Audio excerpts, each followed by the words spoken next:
people are so tall. Hey! Right. Thank you, everybody, by the way, for coming down. Now, I am actually going to take a photo to send to my mother.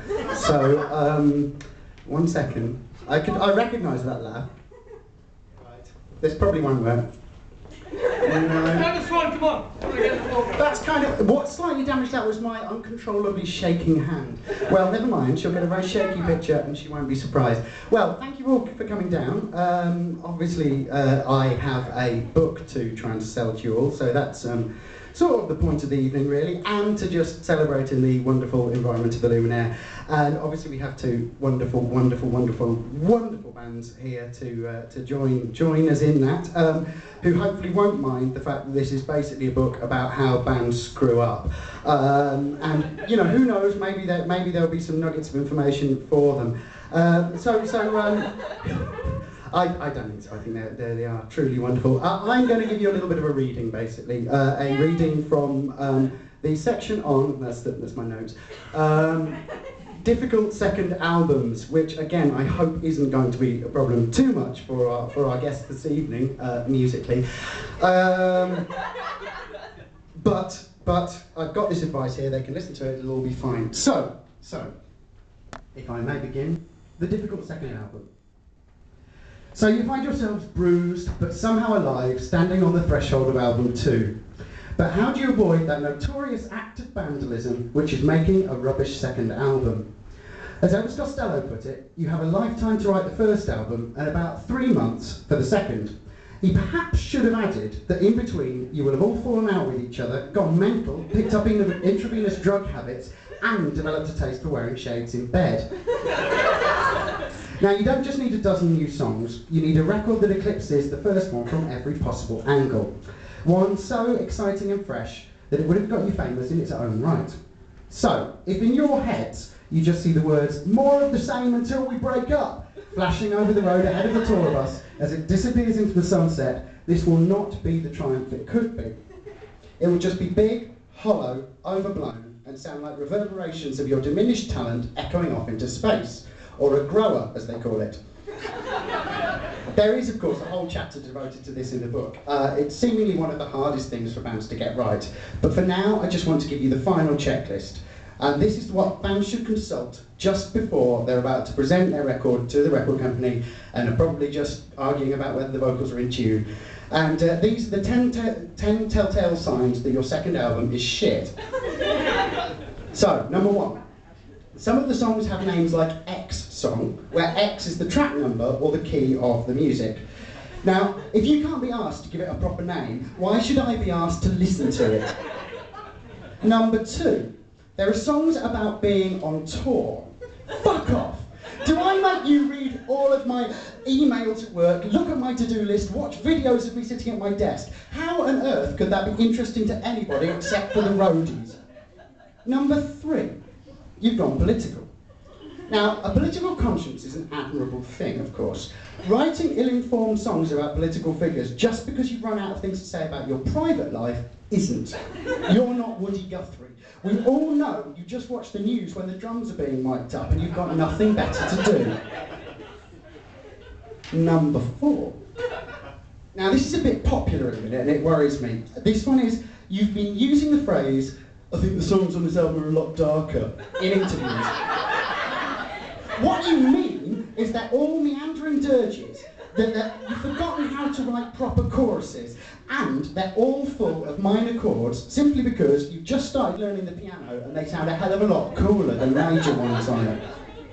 Number 5, you recorded it using a mixing desk that a legendary album was made on. Yeah, that'll work.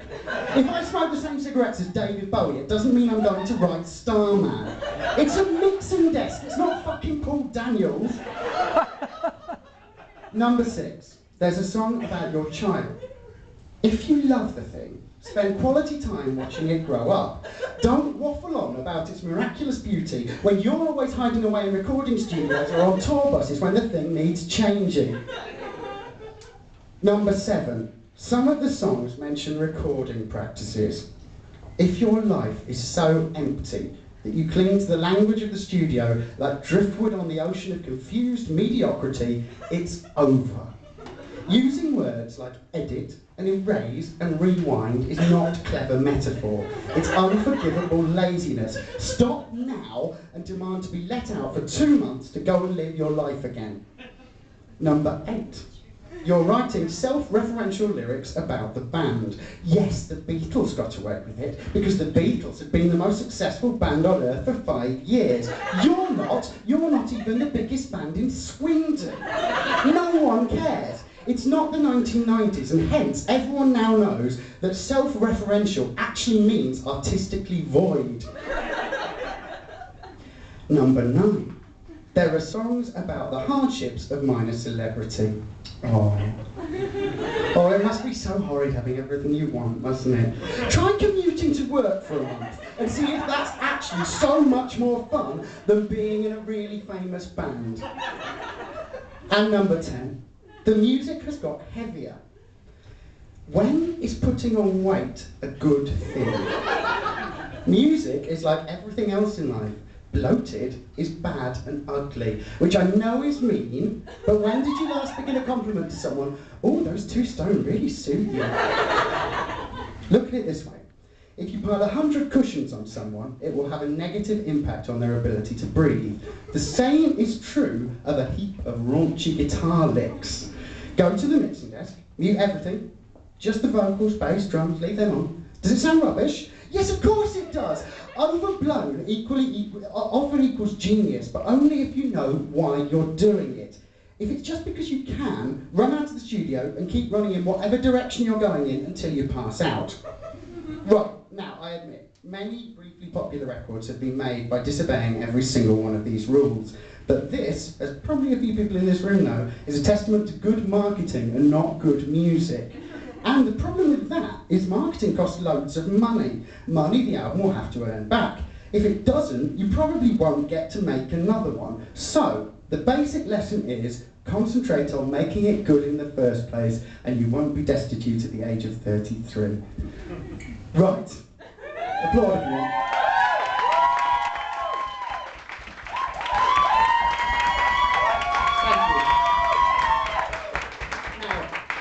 Far more important than me waffling on, we do have 2 utterly wonderful bands tonight that I personally picked because they're my 2 favourite bands of the moment, if you will.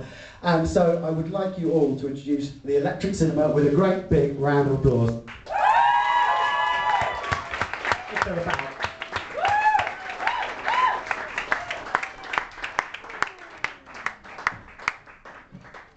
I've run out of film now, so I won't be able to film my video. I've got plenty.